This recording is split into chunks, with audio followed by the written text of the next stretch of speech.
Are you focused with your primary problem, or are you focused on solving the byproduct of your primary problem?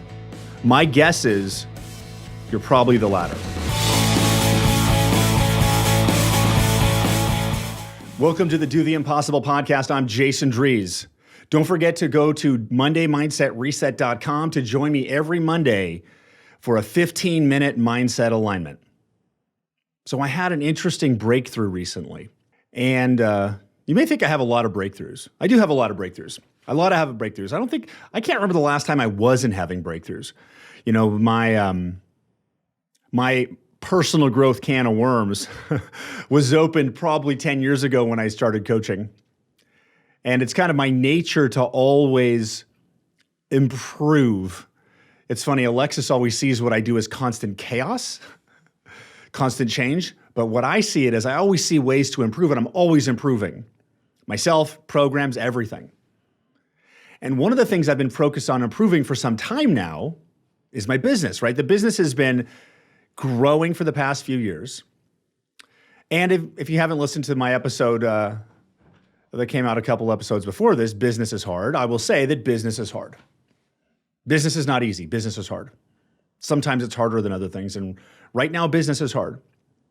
And one of the challenges that I've consistently faced over my career was lead generation. You know, and I talked in a previous episode, I think about the fear of my authentic self, which was actually an amazing episode. And I started to realize that, you know, for the longest time, I would carry this story that I'm not good at sales. That I'm not good at lead generation. And the funny thing is that story is kind of bullshit because I'm great at sales. And I actually was in sales from age like 17 until I became a coach 10 years ago. So I was in sales for 20 years. And when I was in sales, I was in technology sales, and I was in manufacturer technology sales and distributor sales and technology reseller sales. But I was always the closer. I was the specialist. I was the closer, where the sales guy, the hunters would go find the deals. And the few times I've been in hunting roles, I've never been good at it. And when I started coaching in 2013, finding clients was hard. Finding coaching clients was hard. It pushed me in areas, I see now, it pushed me in areas which was one of my greatest fears. And that's why it has consistently been a challenge. So I developed these stories over time that I'm not good at lead generation, which is a complete and total fabrication. It's not true, but it was a justification of living in the resistance that I was living in. I was living into this resistance to do that. And when Jason Drees coaching started to explode in business at the end of 2020, it was great. And it was all referral. So all of his business, like my success frequency, it was so guaranteed that it was literally pulling in business. But times when I would try to do outbound reach and outbound lead generation, it continued to be thwarted by my belief that I'm not good at lead generation. And then as the business grew, my overhead grew, because 2021, Jason Drees Coaching did a few $1 million in revenue. This year, we're not that far off, maybe less than 10%. But this year, we expanded with a bunch of pieces and bodies and resources, so profitability decreased. So this space, like a few $1 million, you either need to be really thin or you need to grow past it, because I started building too fast. And the piece that I didn't solve, I was focusing on the wrong part of the business, because my comfort zone is focusing on content and program development, because that's what I love to do. I love to do that. My soft spot or my weakness is lead generation. Lead generation, that's my weakness. It always has been, because I think about it, I just feel bad. I'm like, ugh. And I had this breakthrough literally on the Authentic Self podcast. Like, you should watch that episode. It was amazing. It was called the Unwinding the Fear of My Authentic Self. Because what I realized is that lead generation is communication with your audience. So if you want to generate leads or generate business, you need to communicate with your audience. And I realized that I'm great at communicating with individuals, and I'm great at communicating with audiences, whether mine or new. I'm great at that. So it's completely ridiculous that I was operating in this limited story that I'm not good at lead generation. Just completely ridiculous, because I'm amazing at communicating. So I've been unraveling that over the past month or two. And one of the things I've been solving is business revenue, right? Because we hit a few million, we're like, few 2 to 3, and I'm going to go to 5, right? So I'm like, let's get a 5. And we're looking and I'm like, what are the pieces? We need some move. And we're looking at the programs and in a personal growth business, it's this may be my story, but it's a little more different than a standard structured business. Like if you're a dry cleaner, you buy a dry cleaner, you buy equipment, you put flyers out, right? There's a formula. So there isn't really any proven formula I can follow for developing a personal growth business that's doing alignment coaching that other businesses haven't. Like, I can follow program structure, but what's been really interesting is that this business, the success of this business is very tied to my personal growth. And when I resist the growth, the revenue declines. And when I lean into the growth and the opportunity, it starts to expand.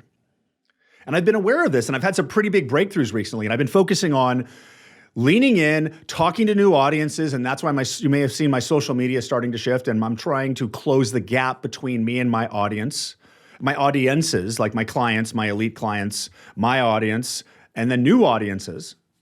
Because I know if I just master communication with them, then I'll fix all the revenue challenges that I'm working on solving. It's very easy to get into a pattern where revenue's not working, or it's not where you need to be, and you think you need to constantly change your products or services. One of the coaches I've been working with for the past year, her name is Lisa Sasevich, and she's amazing. Amazing at selling, amazing at converting, and she's been breaking down my resistance to operating in a way that communicates more effectively. But anyway, that's a different conversation. But one of the things she said was, don't change your services, change your audience. So if you're not getting the results that you need to change your audience, not your methodology, not your strategy. So I've been spending a lot of time evolving programs, evolving content, and I'm never gonna not evolve programs and content because that's who I am. But I also came to realize that at the entry level of my programs, I need to repeat the fundamentals over and over again. Because the fundamentals is what builds the foundation of being able to operate in a mindset the way I do. So we're making some changes of simplifying the level 1 mindset academy. So it's consistent basics and foundations, build fundamentals over and over again. And then starting to run the more advanced stuff to the audience that's ready for it. So those expansions are happening, but I've been consumed with that. And then I've been thinking that the answer to my problem is Mindset Academy, because the thing that wasn't happening is that revenue wasn't at the levels I wanted it to be. So I kept trying to figure out the revenue. So I keep going to Mindset Academy. I'm like, maybe Mindset Academy. We can do Mindset Academy. We can bring coaching into that, and maybe we can change the structure of coaching pricing. And I spent all of this time, literally months and months, like 6 months, evolving Mindset Academy program with the goal of growing business revenue, bringing more people into the funnel. And it's been a lot of time. And I've been driving Amanda on my team crazy with her keeping up with me and the changes as we're doing everything we can to evolve, especially in this current situation at the end of 2022, when the market is a little compressed and the world is acting differently than it was the previous year. So time's a little bit different. You need to be more focused. So I'm like, Mindset Academy, Mindset Academy, Mindset Academy.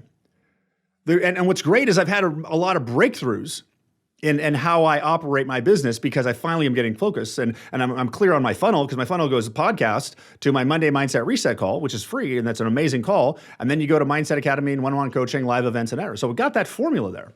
And I was talking to Lisa Sasevich the other day, and we were having this conversation, and we had this conversation about Mindset Academy, and because historically JDC grew so fast that we literally were putting pieces together that the business didn't have. We didn't have a full-time marketing person until 6 months ago, because we grew so fast. So we're trying to fix things, and so our marketing and support of existing clients wasn't at the optimal level. So we're looking at evolving Mindset Academy and marketing to our clients and supporting them even more, blah blah, and all of that. And then she had this one conversation. We had this conversation, and the thing that hit me was subscription model. It's like, while I would love a giant program with a subscription model of recurring revenue, subscription models are an entirely different animal.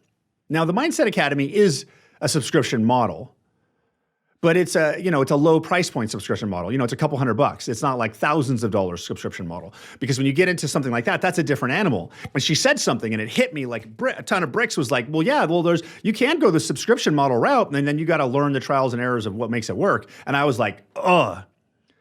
And I was like, I don't want to go through another trial and error. And I was like, do I really need to grow the Mindset Academy in that fashion and transform the entire program? Do I need to do that right now? And that's when I realized in that moment that I had spent almost the past 8 months of my time and my obsession focusing on solving the wrong problem. You've heard me say before, do not start in reaction.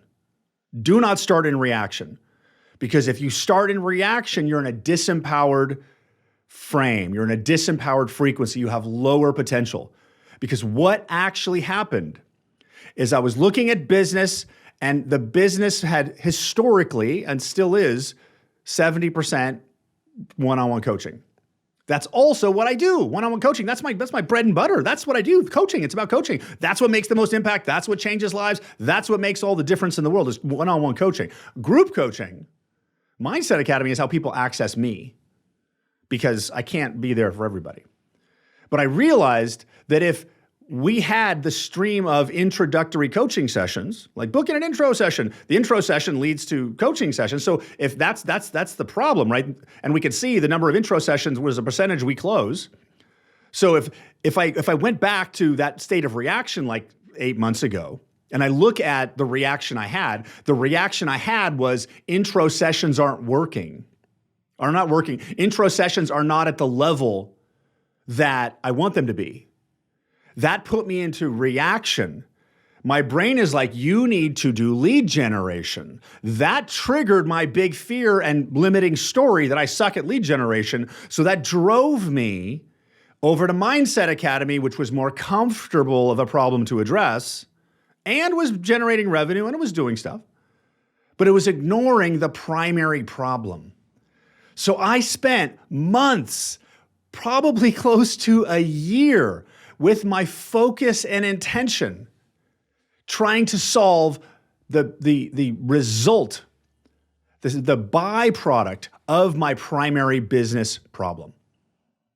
Wow, what a breakthrough. Because I was architecting all of this work for me and my team and doing all this stuff, and I was prioritizing it right now, when all we really need right now is more intro sessions. That's all we need.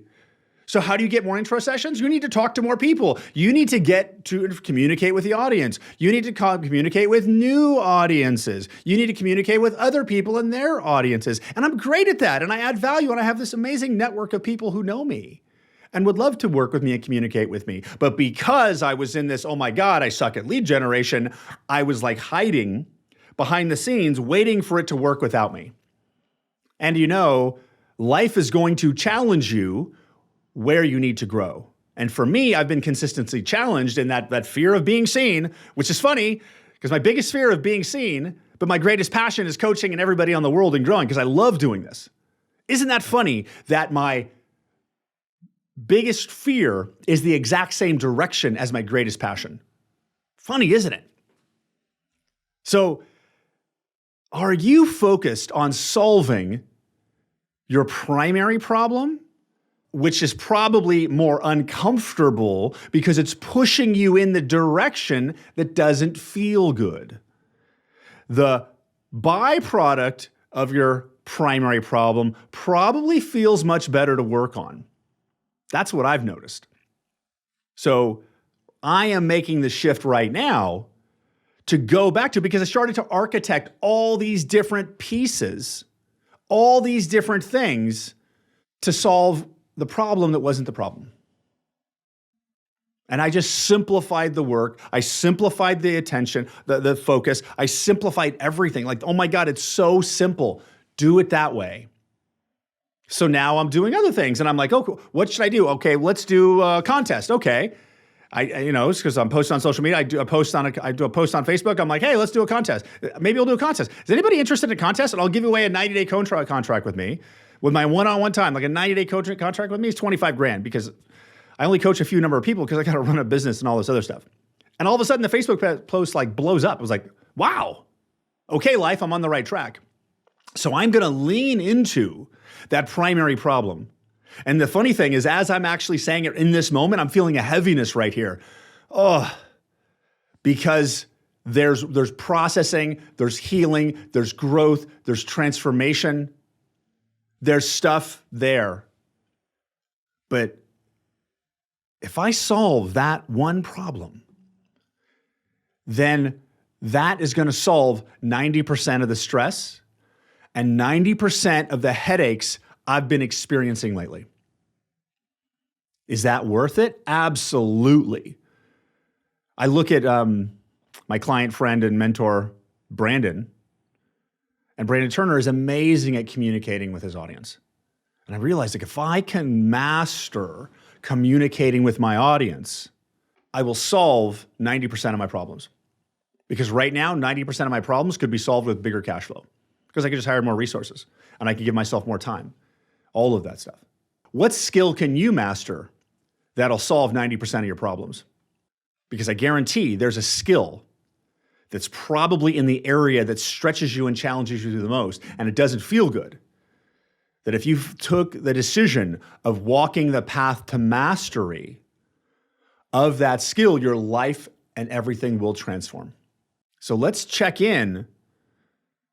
Check in, like, are you focused with your primary problem, or are you focused on solving the byproduct of your primary problem?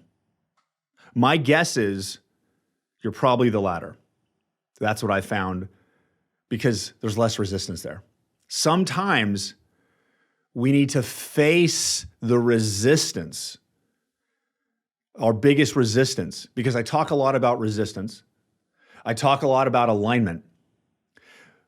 But our brains can interpret that fear of the primary problem as resistance and think the secondary is actually the right way. If you're ever unsure what to do there, ask yourself, what should I do?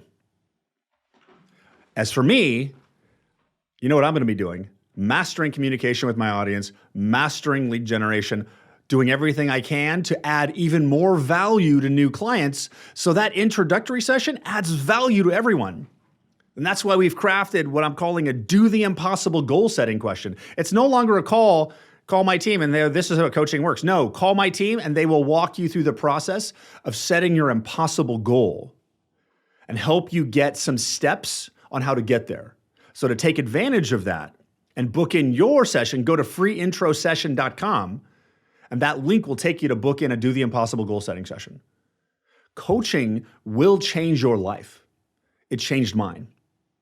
And the simplest thing that coaching does, it closes the gap. If you're going from here to here, and it normally will take this much time, coaching will help you do it in less time. Because if you're not in coaching, you basically have one set of eyes looking on the problem. But if you're in coaching, you literally have dozens of eyes looking at the problem, because that coach has their own perspective and all the perspectives they were trained in and all the coaches around them to help you get where you want to go. That's why coaching is such a powerful thing. And that's why I'm getting coaching back in the... I'm Jason Drees with the Do the Impossible podcast. Don't forget to get your Do the Impossible goal setting session. Go to freeintrosession.com. Join me next week as we continue this conversation and this exploration into greatness and what it takes to align with the evolving greatness with you. I will talk to you soon. I'm Jason Drees. Take care.